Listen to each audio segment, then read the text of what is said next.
57వ వచనం. వారి వారి వంశములలో లెక్కింపబడిన లేవీయులు వీరు. ఇక్కడ లేవీలను లెక్కించలేదు. చూసారా పైన అన్ని గోత్రాల వాళ్ళు వచ్చారు, కానీ లేవి గోత్రం వాళ్ళు రాలేదు కదండి. లేవి గోత్రం తప్ప మిగిలిన అన్ని గోత్రాలు వచ్చారు. ఎందుకంటే లేవి యోసేపు స్థానంలో ఎవరు వచ్చారు? అక్కడ మనష్షే, ఎఫ్రాయిమీయులు వచ్చారు. అర్థమవుతుందా మనకి? ఇజ్రాయిల్ యాకోబు పుత్రులు ఎంతమంది? 12 మంది పుత్రులు. 12 మంది పుత్రులలో కొడుకులలో లేవి సంతానాన్ని, యోసేపు సంతానాన్ని పక్కన పెట్టేయాలి. ఇప్పుడు ఆ 2 స్థానాలు ఎవరు భర్తీ చేశారు? యోసేపు యొక్క 2 కుమారులు మనష్షే, ఎఫ్రాయిము భర్తీ చేసేశారు. ఇక్కడ లేవీల యొక్క వంశాలని లెక్క పెడతా ఉన్నారు. లేవి సంతానం ఎవరు? గెర్షోనీయులు, గెర్షోను వంశస్థులు, కహాతీయులు, కహాతు వంశస్థులు, మెరారీయులు, మెరారి వంశస్థులు. లేవీల వంశాలు ఏమనగా లిబ్నీయుల వంశము, హెబ్రోనీయుల వంశము, మహలీయుల వంశము, మూషీయుల వంశము, కోరహీయుల వంశము. కహాతు అమ్రామును కనెను. అమ్రాము భార్య పేరు యాకెబెదు. ఆమె లేవి కుమార్తె. ఐగుప్తులో ఆమె లేవికి పుట్టెను. ఆమె అమ్రాము వలన అహరోనును, మోషేను, వీరి సహోదరియగు మిరియామును కనెను. అహరోను వలన నాదాబు, అబీహు, ఎలియాజరు, ఈతామారు పుట్టిరి. నాదాబు, అబీహులు యెహోవా సన్నిధిని అన్యాగ్ని తెచ్చినప్పుడు చనిపోయిరి. వారిలో నెల మొదలుకొని పైప్రాయము కలిగి లెక్కింపబడిన వారందరూ 23,000 మంది. ఎంతమంది అండి వీళ్ళందరూ కూడా? ఇక్కడ ఎక్కడి నుంచి లెక్క పెట్టారు చూసారా? నెల దగ్గర నుంచి మొదలు పెట్టారు. పురుషులలో లేవీలను ఎక్కడి నుంచి లెక్క పెట్టారు? నెల మొదలుకొని లెక్క పెట్టారు. అక్కడ ఇజ్రాయేలులను ఎక్కడి నుంచి లెక్క పెట్టారు? 20 సంవత్సరాల నుంచి సేనగా బయలుదేరే వారి సంఖ్య. ఇక్కడ నెల మొదలుకొని పైప్రాయం కలిగిన పురుషులందరూ 23,000 మంది. వీరు ఇజ్రాయేలులో లెక్కింపబడిన వారు కారు కనుక ఇజ్రాయేలులో వారికి స్వాస్థ్యము ఇవ్వబడలేదు. అంటే ఇప్పుడు ఈ భూమిని పంచిపెట్టేటప్పుడు ఈ లేవీలకి ఈ స్వాస్థ్యము లేదండి. ఈ లేవీలకు ఈ స్వాస్థ్యము ఇవ్వలేదు. ఎందుకంటే లేవీలకు ఎవరి స్వాస్థ్యము? దేవుడే స్వాస్థ్యము. దేవుడే వారి పానము, దేవుడే వారి భాగము, దేవుడే వారి స్వాస్థ్యము. మరి ఇప్పుడు లేవీలు ఎలాగున్నారు? ఎక్కడున్నారు? పరిశుద్ధ స్థలంలోనే ఉన్నారు. కానీ ఉండడానికి ఇల్లు అయితే కావాలిగా. మందిర పరిచర్య అయిపోయాక మరి ఇంటికి వెళ్ళాలి కదా. అదంతా కూడా తర్వాత వస్తుంది. ఎలాగ? ఈ ఇజ్రాయేలు ప్రజలే వారికిచ్చిన స్వాస్థ్యములో నుండి ఈ లేవీలకి స్వాస్థ్యం ఇస్తారు. ఏంటి చెప్పండి? అర్థమైందా? ఈ ఇజ్రాయేలులకి ఇప్పుడు భూమిని పంచిపెట్టారు కదా, ఆ భూమిలో కొంత భాగం, ఆ ఊర్లలో ఒక ఊరు ఈ లేవీలకి వాళ్ళు ఏం చేశారంటే స్వాస్థ్యంగా ఇచ్చేశారు. పొలము కానీ భూమి కానీ అన్నీ కూడా ఇజ్రాయేలు ప్రజలే తమ కొరకు యాజకులుగా పనిచేసే ఆ లేవీల కొరకు భూమిని, భాగాన్ని, పొలాలని అన్నీ కూడా ఇచ్చేవాళ్ళు అనమాట. అంటే వాళ్ళకంటూ ఆస్తి సంపాదించుకునే వాళ్ళు కాదు. ఎవరి కొరకైతే వీరు యాజకత్వం చేస్తున్నారో వారే వీరికి ఇచ్చేవాళ్ళు, వారే వీరికి ఇచ్చేవాళ్ళు. ఆ రీతిగా మరి ఎందుకంటే దేవుడే వారి భాగము కాబట్టి వారే వీరికి ఇచ్చేటట్లు దేవుడు అక్కడ నియమం పెట్టాడు. అది వచ్చేది ఆ భాగంలో కూడా ఎలాగిచ్చారనేది నేను చెప్తాను. కాబట్టి ఇక్కడ మనం చూసుకున్నట్టయితే లేవి యొక్క వంశం చూపిస్తూ ఉన్నారు. కోరహీయులు, హెబ్రోనీయులు, మూషీయులు వీళ్ళందరూ కూడా ఎవరి సంతానము? లేవి సంతానం. ఇక్కడ అమ్రాము ఎవరు? కహాతు. అమ్రాము కూడా లేవి కుమార్తెనే. ఈ లేవి కుమార్తె అమ్రాము, యాకెబెదు ఎవరి పిల్లలు వీళ్ళు? ఎవరి తల్లిదండ్రులు? మోషే, అహరోను యొక్క, మిరియాము యొక్క తల్లిదండ్రులు అనమాట. అది గుర్తుంచుకోవాలి. అహరోను యొక్క సంతానము నాదాబు, అబీహు, ఎలియాజరు, ఈతామారు, 4 పిల్లలు. అయితే ఇద్దరు ఏం చేశారు? అన్యాగ్ని తీసుకుని వచ్చినప్పుడు వారు చనిపోయారు. మిగిలిన వారిని ఇప్పుడు ఎవరెవరు మిగిలారు? ఎలియాజరు, ఈతామారు. ఇప్పుడు ఎలియాజరు ప్రధాన యాజకుడిగా ఉన్నాడు కాబట్టి మరి వారి యొక్క లెక్క ప్రకారం అక్కడ లెక్క చూపించారు. 63వ వచనం చదువుకుందాం.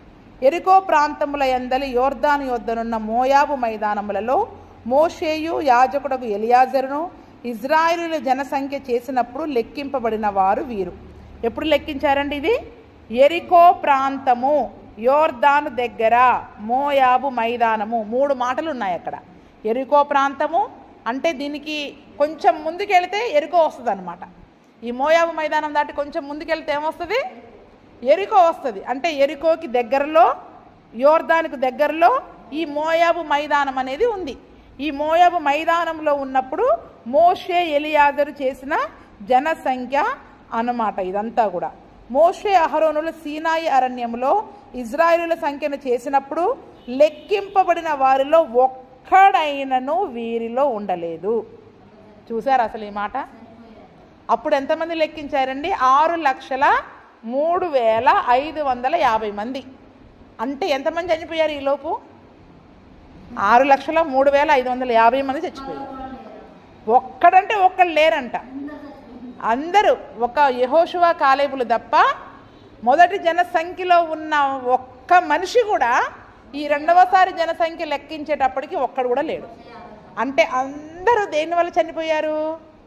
తిరుగుబాటు చేయడం వల్ల, సనగడం వల్ల, వణగడం వల్ల, ఏడవడం వల్ల, ఆయా కారణాల వల్ల. అందుకని మనం ఏం నేర్చుకుంటున్నాం? సంఖ్యాకాండం అంతా కూడా జారుడు మెట్లు. ఆత్మీయ జీవితంలో ఎక్కడెక్కడ పడిపోతాము, పడిపోయి నశించిపోతాము, ఇంతవరకు నేర్చుకున్నాం. అంటే ఇప్పుడు ఆత్మీయ జీవితంలో పడిపోయి నశించిపోయిన వాళ్ళు 6,03,550 మంది ఉన్నారండి.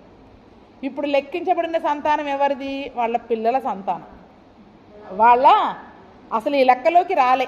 అంటే తిప్పి కొడితే 38 సంవత్సరాలు అయిందేమో, 38-40 సంవత్సరాలు అయ్యాయేమో వాళ్ళ యొక్క యాత్రలో. ఈ 40 ఏళ్లలోనే అందరూ చనిపోయారు. అందులో వయసు వాడని లేడు, వయసులో ఉన్నవాడని లేదు, ముసలివాడని లేదు. పోనీ ముసలివాడు అయ్యాడు కాబట్టి చచ్చిపోయాడు అనుకోవడానికి లేదండి.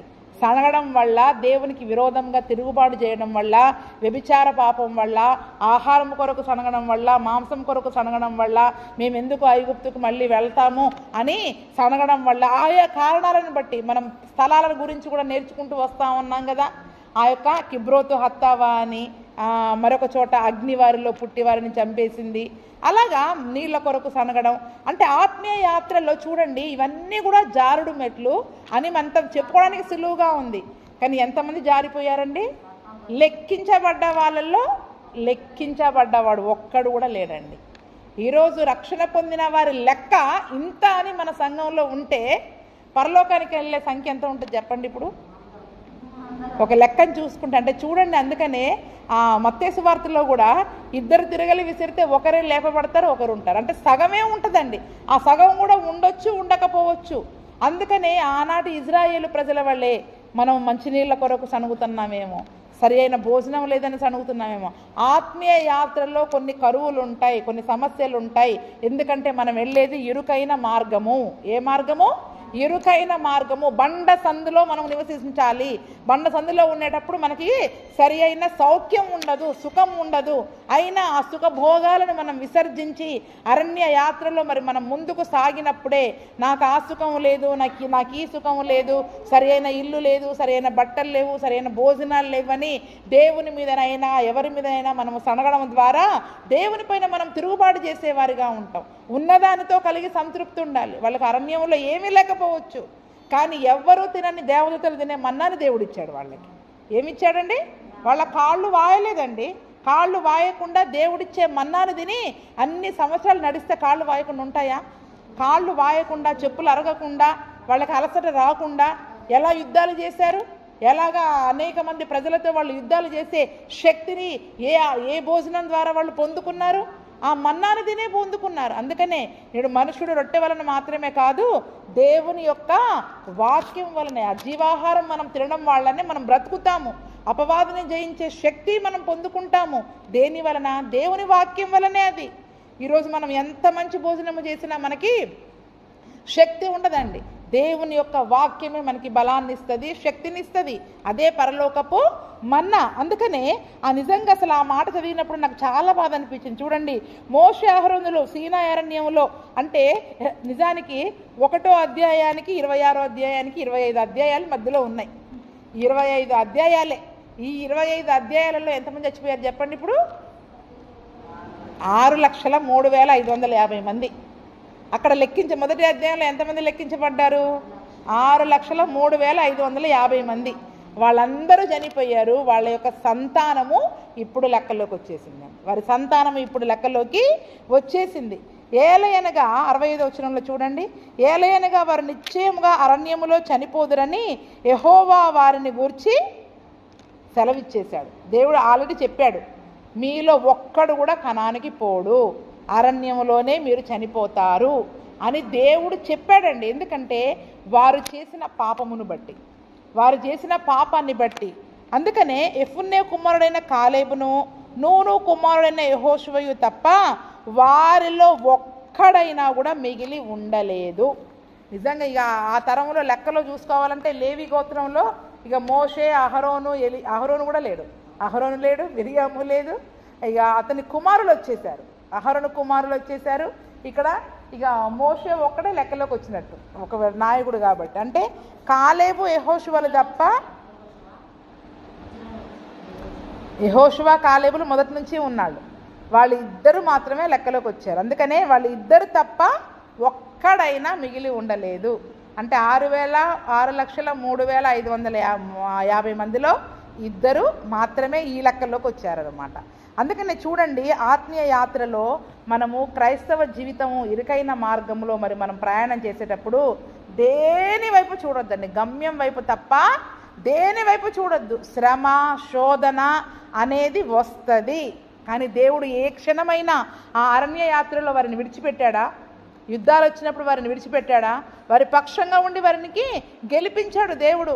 నీళ్ళు లేవంటే నీళ్ళు ఇచ్చాడు, ఆహారం కావాలంటే ఆహారం ఇచ్చాడు, మాంసం లేవంటే మాంసం ఇచ్చాడు. ఏది కావాలంటే అది ఇస్తూ కొరతలు తీర్చుకుంటూ వెళతా ఉన్నాడు. ఇప్పుడు దేవుడు మన అరణ్య యాత్రలో కూడా మనం సింపుల్గా మనకి ఏదైనా అవసరం ఉంటే దేవుని సన్నిధిలో ప్రార్థన చేయాలి. అది మనకు అవసరం అనుకుంటే దేవుడు ఇస్తాడు, అవసరం లేదనుకుంటే ఇవ్వలేదు. అది ఇవ్వలేదు అంటే అది మనకు అవసరం లేదు, దాని గురించి మనం సనగవద్దు అని మనం నేర్చుకోవాలి.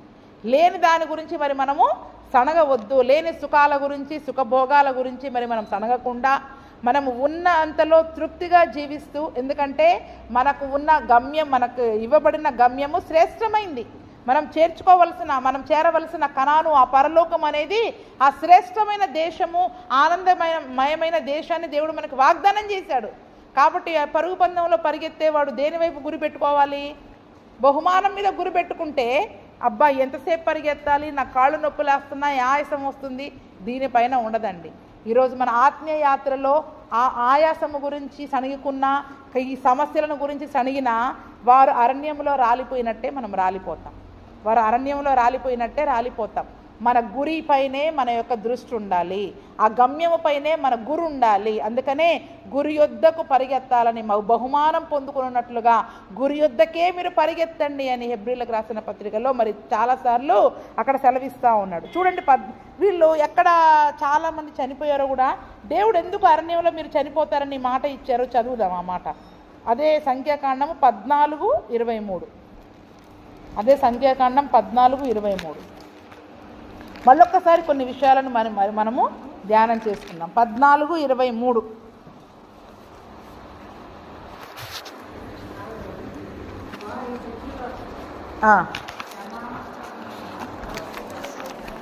వారి పితరులు ప్రమాణపూర్వకముగా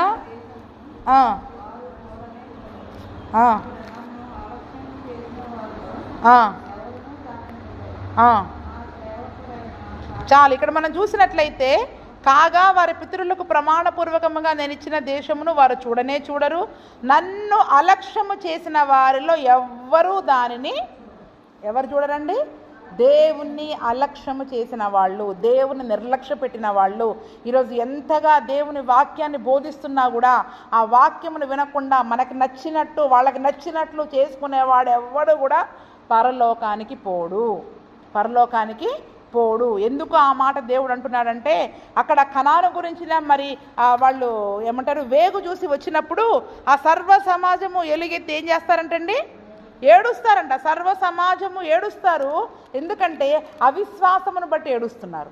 దేన్ని బట్టి ఏడుస్తున్నారు? బాబోయ్, క్రైస్తవులుగా బ్రతకాలంటే ఇంత కష్టమా, ఇంత కష్టమైన ప్రయాణం ఉంటుందా, వాళ్ళని జయించాలా, దీన్ని జయించాలా, మన ముందు అపవాదిని ఇంత పెద్దగా చూస్తూ ఉంటాం స్క్రీన్లో.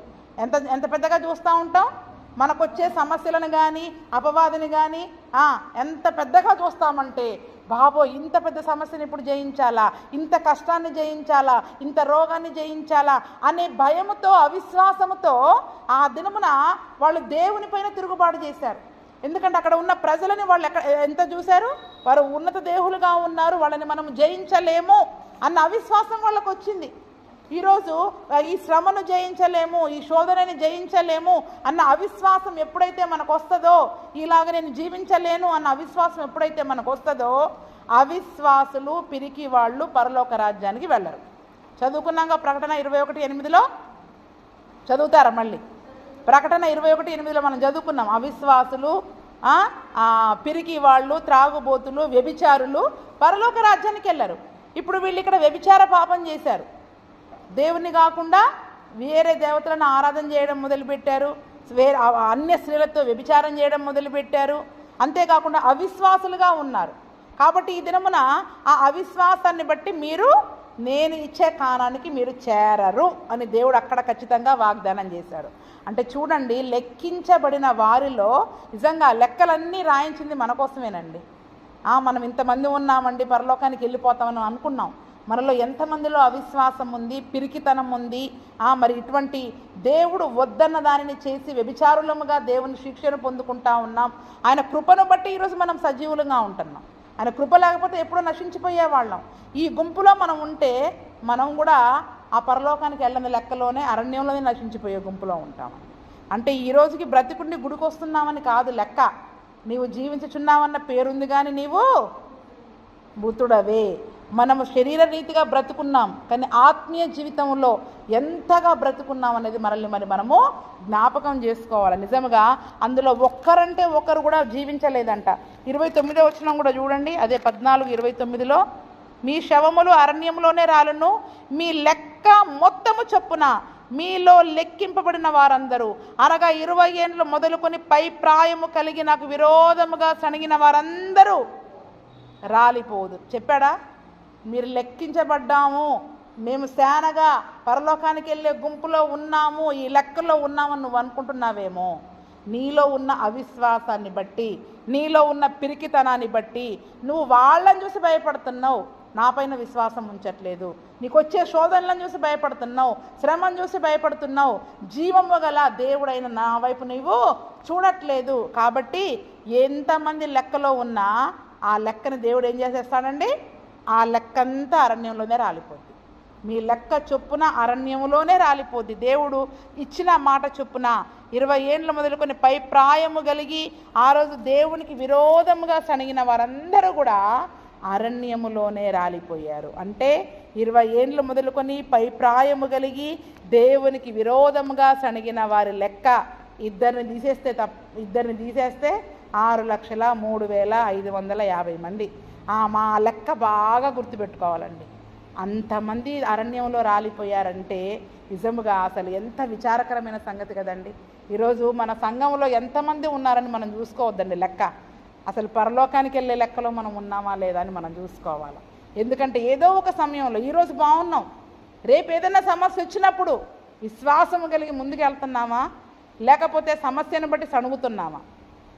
నాకెందుకు ఈ సమస్య వచ్చింది, దేవుని నమ్మాను కదా, యేసు ప్రభువుని నమ్ముకున్నాను కదా, ఆయన నమ్ముకుంటే ఆయన నాకు ఎందుకు సహాయం చేయట్లేదు, ఆయన నన్ను ఎందుకు విడిపించట్లేదు? ఏమంటే ఇక్కడ దేవుడు సహాయం చేయకుండా ఉండడం వల్ల వాళ్ళు చనిపోయారా? వాళ్ళ పాపాన్ని బట్టి చనిపోయారా? ఏమంటే పాపం మనం చేస్తాం, మనం చేసే పాపాన్ని కూడా దేవుడు సహాయం చేయమంటే ఇక మనంత బుద్ధి లేని వాళ్ళు ఉండరు. ఏం చెప్పండి? పాపం మనము చేసి ఆ శోధనలో పడకుండా దేవుడు సహాయం చేయాలంటే ఎలాగా? ముందు మనం పాపం మానివేస్తే ఆ శోధన నుండి, శ్రమ నుండి తప్పించబడతాం. కాబట్టి దేవుడు వద్దన్న దేనిని కూడా మరి మనం చేయడానికి వీలు లేదు. హెబ్రీలకు రాసిన పత్రిక 3:17 చదువుకుందాం ఒక మాట. హెబ్రీలకు రాసిన పత్రిక 3:17.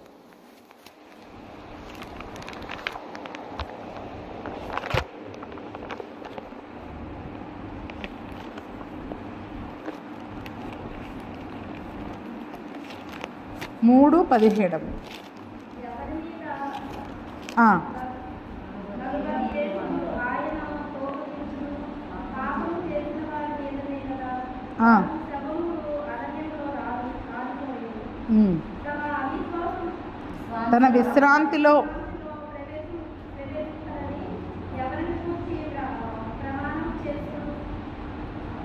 అవిధేయులైన వారిని గూర్చియే కదా.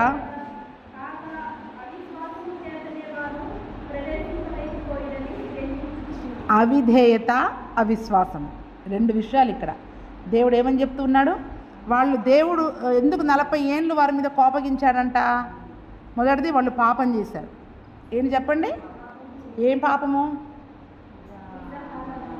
సనగడం పాపం. మొదటి నుండి చూసుకుంటే ప్రతిదానికి సనగడమే. కరువును బట్టి, సమస్యను బట్టి దేవునిపైన సణుగుతూ ఉన్నారు. అంటే సనగడము పాపము. విశ్వాసము కలిగి ఎదురు చూడాలి. ఏం చేయాలా? విశ్వాసము కలిగి ఎదురు చూడాలి. ప్రార్థన చేసి, అయ్యా మరి నా జీవితంలో ఈ సమస్య ఉంది, ఈ కరువు ఉంది, దీన్ని నువ్వు తీర్చు అని విశ్వాసంతో మనం ప్రార్థన చేసి ఎదురు చూడాలి. కానీ ఇన్ని రోజులైనా దేవుడు నా సమస్యను తీర్చట్లేదు అని సణిగితే ఆ రోజు 40 సంవత్సరాలు వాళ్ళ మీద కోపగించుకొని దేవుడు ఎట్లా అయితే వాళ్ళని అంటే అరణ్యంలో వారి శవాలు రాలిపోయేటట్లు చేశాడో ఈరోజు మన పరిస్థితి కూడా అలాగే అయిపోతుంది. అందుకనే వారు పాపం చేశారు కాబట్టే వారి శవాలు అరణ్యంలో రాలిపోయాయి. విశ్రాంతిలో ప్రవేశింపరని దేవుడు ఎందుకు చెప్తున్నాడు? వారి అవిశ్వాసమును బట్టి, అవిధేయతను బట్టి. ఏంటండి? మన క్రైస్తవ ఆత్మీయ జీవితంలో ఉండకూడని ఏంటి ముఖ్యమైనవి? అవిధేయత, అవిశ్వాసము. అవిధేయత అంటే లోబడకపోవడం, వాక్యానికి లోబడకపోవడం, చెప్పిన వాక్యాన్ని బట్టి జీవించకుండా మనకు నచ్చినట్టు జీవించడము అవిధేయత. వాక్యం చెప్తారు కదండి, అలా జీవించడం కష్టమండి. ఏమైపోతాం మనం? అవిధేయుల గుంపులోకి వెళ్ళిపోతాం. ఈ 6,03,330 మంది ఆ గుంపులోకి వెళ్ళిపోతాం. ఏ గుంపులోకి వెళ్ళిపోతాం? ఎవరెవరైతే మాకు తప్పదండి, మరి చిన్న అవసరం కదండి, నేను ఇలా చేయాలండి. ఇప్పుడు మీరు అన్న మాటలన్నీ దేవుడు ఏమంటున్నాడు? అవిధేయుల గుంపులో చూపిస్తున్నాడు. ఇప్పుడు మీరు అన్న మాట, మీ అనుకూలతను మీరు చూసుకుంటున్నారు, కానీ నువ్వు ఏ గుంపులో లెక్కలోకి వెళ్తున్నారు? ఇప్పుడు రాలిపోయే గుంపులో లెక్కలోకి వెళ్తున్నావు. అవిశ్వాసము, అవిధేయత. విశ్వాసము కలిగి ఉండాలండి. ఆ చివరి వరకు మన విశ్వాసాన్ని అంతకంతకి వృద్ధి చేసుకోవాలా. యోబు ఎంత విశ్వాసం కలిగి ఉన్నాడు! మరి సమస్తాన్ని కోల్పోయాడు. కుమారులను కోల్పోయాడు, ఆస్తిని కోల్పోయాడు, అంటారు ఆరోగ్యాన్ని కోల్పోయాడు, ధనాన్ని అన్నీ కోల్పోయినా విశ్వాసాన్ని కోల్పోలేదండి. విశ్వాసాన్ని కోల్పోలేదు. ఈరోజు ఏమి ఉన్నా లేకున్నా దేవుడు ఏదో మేలు చేస్తేనే దేవుడు అని విశ్వాసం ఉంచకూడదండి. ఏమి ఉన్నా లేకున్నా దేవుని యందు మనం విశ్వాసం ఉంచాలి. ఈరోజు చాలామంది ఆరోగ్యం బాగలేదని మందిరం మానేస్తారు. మేము ప్రార్థన చేసిందే మాకు దొరకలేదని దేవుని విడిచిపెట్టి వెళ్ళిపోతున్నారు. వాళ్ళంతా అవిశ్వాసులు. వాళ్ళందరూ ఎక్కడికి వెళ్ళిపోతున్నారు చెప్పండి? నరకానికి. రాలిపోయే గుంపే, నరకానికి వెళ్ళిపోయే గుంపే. వాళ్ళని చూసి నువ్వు కూడా పడిపోయావా, మనం కూడా ఆ గుంపులోకి వెళ్ళిపోతాం. అందుకనే పొట్టులాగా ఉండొద్దు. వాళ్ళంతా కూడా పొట్టు, గాలికి ఎగిరిపోయే పొట్టు. ఈ పొట్టు ఏం చేస్తుంది? అవిశ్వాసులుగా మనల్ని మార్చి గాలికి ఇక శ్రమ కష్టం వచ్చినప్పుడు ఎగిరిపోయే విధంగా చేస్తుంది. అందుకనే అవిధేయత, అవిశ్వాసము. దేవుడు మనకిచ్చిన ఆజ్ఞలు, కట్టడల ఆ ప్రకారం మనం జీవించకపోతే అవిధేయులముగా మారిపోతాం. చూడండి, మన పిల్లలు మన మాట వినకపోతే మనకి ఎంత దుఃఖము. ఈరోజు మరి దేవుడు మనము కూడా శ్రేష్టమైన ఆ పరలోకములో ఆయనతో కలిసి యుగయుగాలు ఆనందంగా ఉండాలని ఒక ఆజ్ఞలనే కంచెను, కట్టడలు అనే కంచెను దేవుడు మనకి సరిహద్దులుగా నియమించినప్పుడు వాటిని దాటి మనం అవిధేయులముగా వెళ్ళిపోతే ఆయన కూడా ఎంత దుఃఖపడతాడండి. నా కొరకు వీళ్ళకి నా ప్రాణమే ఇచ్చేసానే, ఇంకా ఏముంది నా దగ్గర ఇవ్వడానికి, కానీ వీళ్ళు అవిధేయులుగా మారిపోయి దేవుని యొక్క ఆ పరలోకాన్ని పోగొట్టుకుంటున్నారే అని మరి దేవుడు చాలా దుఃఖపడేవారిగా ఉంటాడు. అందుకని అవిధేయతను బట్టి, అవిశ్వాసమును బట్టి దేవుని యొక్క కోపానికి గురైపోయి వారు ఏం చేస్తూ ఉన్నారు? ఆ యొక్క పరలోకంలోనికి వారు వెళ్ళలేకపోతూ ఉన్నారండి. కాబట్టి మీలో ఎవడైనా అవిశ్వాసము కలిగి ఉన్నాడేమో, మీ విశ్వాసాన్ని పరీక్షించుకోవాలి. ఏం చేయాలంట? కొరింథీయులకు రాసిన పత్రికలో పౌలు ఏమంటాడు? మీ విశ్వాసాన్ని పరీక్షించుకోండి, పరీక్ష చేసుకోవాలి. అల్ప విశ్వాసం ఉందా? ఆ పైన ఇంకా విశ్వాసం కలిగి ఉన్నారా, లేకపోతే అవిశ్వాసులుగా ఉన్నారా? కొలత. రక్తం ఎంత ఉందని కొలుసుకుంటాం, షుగర్ ఎంత ఉందని కొలుసుకుంటాం, అంటే పరీక్ష చేసుకుంటాం. మన విశ్వాసాన్ని కూడా కొలుసుకోవాలి. నేనేమైనా అల్ప విశ్వాసం కలిగి ఉన్నానా, లేదా ఈ అవిశ్వాసం కలిగి ఉన్నానా, విశ్వాసంలో ఉన్నానా, విశ్వాసంలో అంతకంతకి అభివృద్ధి పొంది ఇంకా పై మెట్టుకు వెళ్తున్నానా అని మనల్ని మనం ఎప్పుడు పరీక్ష చేసుకోవాలి. ఎప్పుడు వస్తుంది ఆ పరీక్ష? ఒక శ్రమ వచ్చినప్పుడు ఆ శ్రమని మనం గెలిచినప్పుడు ఆ శ్రమల్లో ఓర్పుతో సహనముతో తట్టుకొని నిలబడి మనం గెలిచినప్పుడు మన యొక్క విశ్వాసములో మనం స్థిరంగా నిలబడ్డట్టండి. విశ్వాసంలో స్థిరముగా నిలబడ్డట్టు. అందుకనే చూడండి 15వ మాటలో 15వ వచనంలో ఎంత చక్కని మాట ఉంటుందంటే అక్కడ అదే హెబ్రీ 3:15లో నేడు మీరు ఆయన శబ్దమును వినిన ఎడల కోపం పుట్టించినప్పటి వల్లే మీ హృదయములను కఠినపరచకూడని ఆయన చెప్పాను కనుక పాపము వలన కలుగు భ్రమ చేత మీలో ఎవడునూ కఠినపరచకుండునట్లు. మనల్ని ఏం భ్రమపరుస్తుందంట? ఇంత కష్టం వస్తే ఇంకా ఎందుకు గుడికి వెళ్ళాలా, ఇంత ప్రార్థన చేసినా నీకు కష్టం వచ్చింది ఎందుకు గుడికి వెళ్ళాలి? ఎవరు భ్రమపరుస్తూ ఉంటారు? పాపం మనల్ని భ్రమ పెడతా ఉంటుంది. పాపం మనల్ని భ్రమ పెడతా. ఇంత భక్తిగా ఉంటున్నావు, ఇంత విశ్వాసంగా ఉంటున్నావు, నీకెందుకు కష్టం ఇవ్వాల దేవుడు? అసలు వాళ్ళు భక్తే చేయరు, వాళ్ళకి ఏ కష్టాలు లేవు, ఇంత భక్తి చేస్తున్నావు, నీకెందుకు ఇంత కష్టం వస్తుంది? ఈ పాపం మనల్ని ఏం చేస్తూ ఉంటుందండి? భ్రమ పెడతా ఉంటుంది. ఆ పాపం మనల్ని భ్రమలో పడేసినప్పుడు మన హృదయం కఠినమైపోతుందంట. ఎవరు చెప్పినా వినం. అమ్మ విశ్వాసం కలిగి ఉండండి అమ్మ, నిరీక్షణ కలిగి ఉండండి అమ్మ, దేవుడు తప్పకుండా సహాయం చేస్తాడు, తప్పకుండా విడుదలిస్తాడు చెప్పినా ఏమైపోతుంటాయంట? హృదయాలు కఠినమైపోతూ ఉంటాయి. ఈరోజు ఎందుకమ్మా అనవసరంగా గుడి మానేస్తున్నారు, రెండమ్మ చెబుతుంటే వాళ్ళ హృదయాలు కఠినమైపోతున్నాయి. ఏం చేస్తుంది? పాపం వాళ్ళని భ్రమ పెడుతుంది. వాళ్ళు అనుకున్నదే రైటు, వాక్యం కంటే ఎక్కువగా వాళ్ళు అనుకున్నదే వాళ్ళకి రైటు. ఈ పాపం వాళ్ళని భ్రమ పెట్టి హృదయాన్ని కఠినపరిచి అట్లా కఠినపరచకుండా మనం ఏం చేయాలంట? నేడు అనబడు సమయం ఉండగానే ప్రతిదినము ఒకరికొకరు బుద్ధి చెప్పుకోండి. ఏం చేయాలి? ఈరోజు ఎవరిలో అయినా అటువంటి అవిధేయత అవిశ్వాసం మీకు కనపడిందా? వెంటనే బుద్ధి చెప్పండి, వెంటనే గద్దించండి. అమ్మా నువ్వు చేసేది కరెక్ట్ కాదు, నువ్వు అన్న మాట కరెక్ట్ కాదు, నువ్వు ఆలోచించేది కరెక్ట్ కాదు. వాక్యం అలా చెప్పట్లేదు. మనం విశ్వాసం కలిగి ఉండాలి, నిరీక్షణ కలిగి ఉండాలి. ఈరోజే నేడు అని సమయం ఉన్నప్పుడే ఆమె అలా అనుకుంటుంది అని మనకు తెలుసు, కానీ మనం ఆమె ఏమనుకుంటుందో అని మనం విడిచిపెట్టేసామనుకోండి, ఏం చేస్తాం? మనల్ని ఎక్కడ అడుగుతాడు దేవుడు బుద్ధి చెప్పుకోమని వాక్యం చెప్పాడు కదా, నువ్వెందుకు బుద్ధి చెప్పలేదు అంటే బుద్ధి చెప్పుకోవాల్సిన బాధ్యత కూడా ఒకరికొకరము మనదే.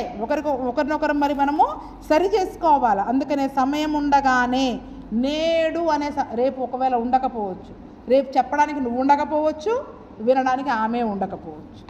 వినడానికి నిన్న చూడండి ప్లేన్ యాక్సిడెంట్ ఎంత ఘోరంగా జరిగింది.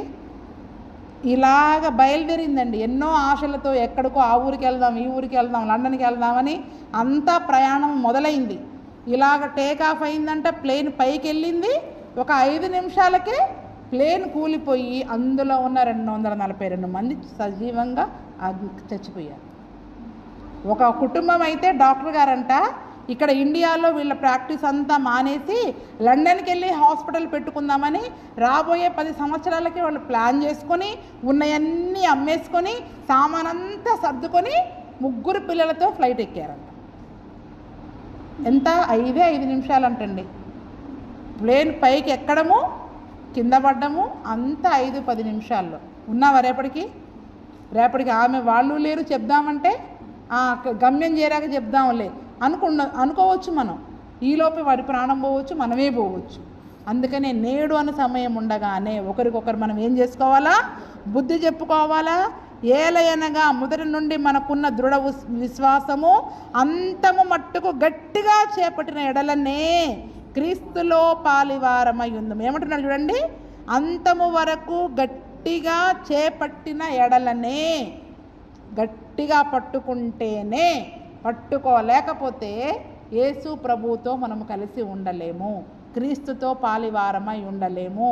యేసు ప్రభువును నమ్ముకున్నప్పుడు, యేసు ప్రభువుని వెంబడిస్తానని నమ్మినప్పుడు, ఏ విశ్వాసముతో నువ్వు నమ్మి ముందుకు అడిగేశావో ఆ విశ్వాసాన్ని గట్టిగా పట్టుకోండి.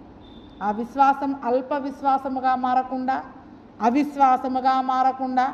అల్ప విశ్వాసం అంటే ఎంత ఉంటుందండి? అల్ప విశ్వాసం అనగానే గుర్తు రావాలా ఆవగింజ కదా. మీలో ఆవగింజంత విశ్వాసం ఉంటే మీరు అనుకున్నది జరుగుద్ది కదండి. అల్ప విశ్వాసం అంటే ఆవగింజ కాదు, విశ్వాసం ఆవగింజంత విశ్వాసం ఉంటే మనం అనుకున్నది జరుగుద్ది. అల్ప విశ్వాసం అంటే ఆవగింజలో సగం, అంటే ఆవగింజంతా కూడా మనకు విశ్వాసము ఉండట్లేదన్నమాట. అందుకనే మన విశ్వాసాన్ని అంతము వరకు గట్టిగా పట్టుకోవాలి.